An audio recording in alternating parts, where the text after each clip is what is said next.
David Morgan with you in the Investment Pitch offices in British Columbia, Vancouver, and I'm speaking at the Vancouver Resources Investment Conference. It's a pleasure to sit across from David Wolfin of Avino Silver again. Thanks, Dave. David, for people that don't know, give us a little bit of your background and Avino, please. Oh, I grew up in the mining industry, worked for my father down in the Avino mine in the 80s as a teenager. I worked in staking claims in Nevada, then I worked on the floor of the Vancouver Stock Exchange. So he basically told me if I wasn't going to learn the easy way through books, I'm going to learn the hard way through hands-on experience. And you have. Yes. And so you're in Mexico with the Avino mine. Yes, yeah. And recently you expanded here to we turned around the mine. It was a dormant operation.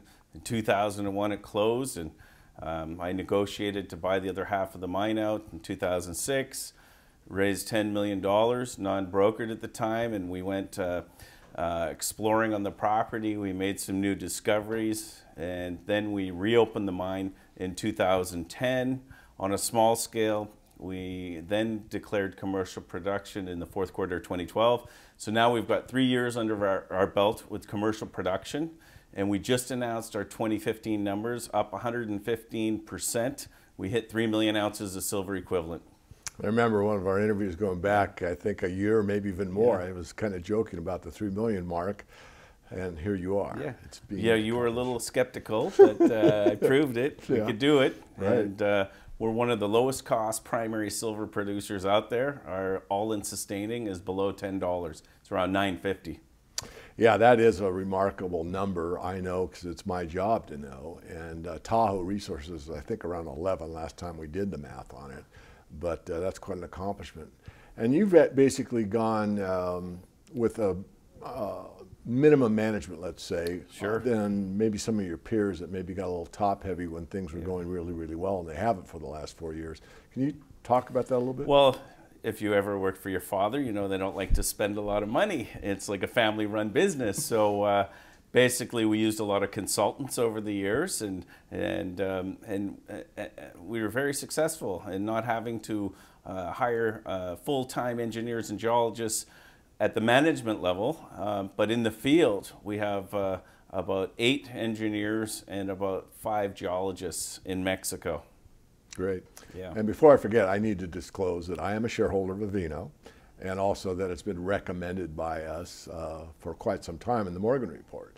Having said that, you have been one of the best performers in our list. Further to that, you've gotten expanded into British Columbia, as I mentioned a moment ago. Why don't you talk about the gold project here in BC? Sure. It was a famous mine, produced over 4.5 million ounces of gold between the 1930s and the late 60s when it closed due to low metal prices.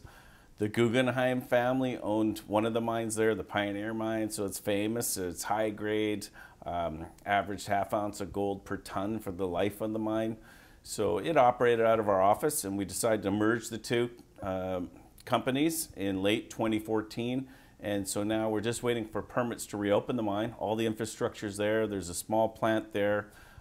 We're looking at modernizing the mining equipment. 2 new scoop trams arrived. A jumbo's on the way. We're looking at going from narrow vein stope mining to long hole mechanized mining and to really grow that operation and diversify the company. Great. I'm going to throw you a bit of a curveball, but it's not something you can't handle. But you know, I did a lot of interviews at the Silver Summit in San Francisco at the end of last year.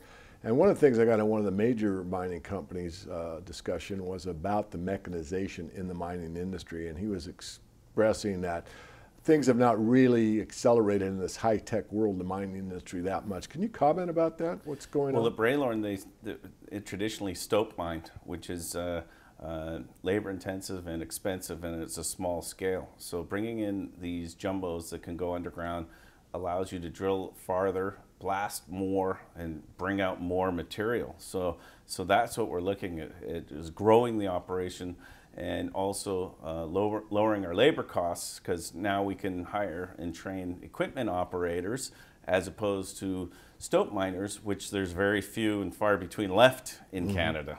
Sure. Great. And on that note, we're training First Nations up in the area. We're making very good inroads. We introduced the Lillooet Tribal Council to North Island Community College, and they built a cohort, and we're training now 12 people for underground mining, and so we're making good inroads with the locals up there. Excellent. Well, kudos from me to you, and Thank you. for the industry as well, which we're all very cognizant of, you know, the environmental thing and everything that goes along with it. Mining is crucial. I'll always say that, and it is. Moving on, where do you see Avino going? You pretty much met all your milestones that, since I've known you. This is quite some time. Where do you see Avino going here in the next couple of years? Well, we would like to continue to grow organically or possibly through acquisitions. We're shown projects all the time, so we look at them all. And we have a formula for raising money without any dilution to our shareholders, and that's through the recent partnership with Samsung. So they gave us $10 million last year, and we're one of the first mining companies to deliver our material to them. They wanted to source out the raw materials to go into their fine electronics. So we have an ability to raise capital and look to use that to expand again. And I want to, excuse the expression, drill down on that thought for a moment or two, because I've said, you know, being an industry expert, that a lot of these companies, meaning like the Mitsubishis, the Dow Chemicals, the DuPonts, in the old days Kodak, that are members of the Silver Users Association, have direct associations with sometimes the miners, but most of the time smelters or refiners, and they get a direct shipment on their over-the-counter contracts for silver. And here is, you know, Avino with Samsung, and it's, you know, not only proving my point, but I think it speaks a little bit, and this is me, I want your opinion, of them wanting a silver guarantee, so to speak. What are your thoughts? Definitely. They approached me about a year and a half ago, and they said Intel and Apple were promoting that they know where the source of their raw materials are from because they have ethical funds that are shareholders of their companies. So that's what they want to do. They want to cut out the middleman, go directly to the source.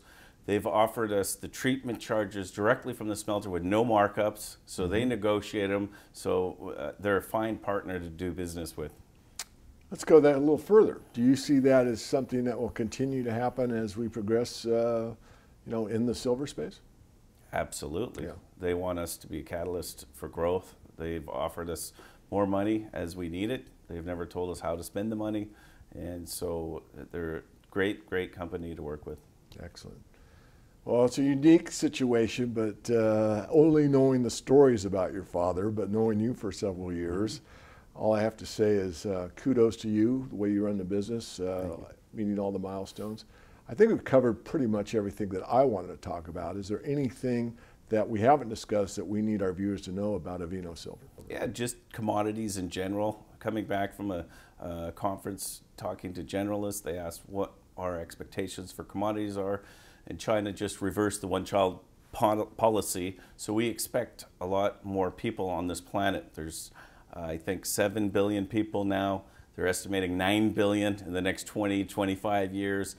They need commodities to grow infrastructure. So right now, I think, is a great time to accumulate companies that produce commodities at low prices. Great. And let me just add on, I like to give the guest the last word, but you know, I'm quoted as saying, and I said it years ago, that silver is one of the best technology stocks you can buy. It's really a commodity, as we both know, but it's used in all these high-tech applications. And of course, we've been moving higher and higher technology as the years have rolled by. So certainly an added population growth with more smartphones, and who knows what is coming down the road in a couple years. So keep doing what you're doing. We're very happy to be shareholders. Thank you. Very happy to get this update. Thank you very much.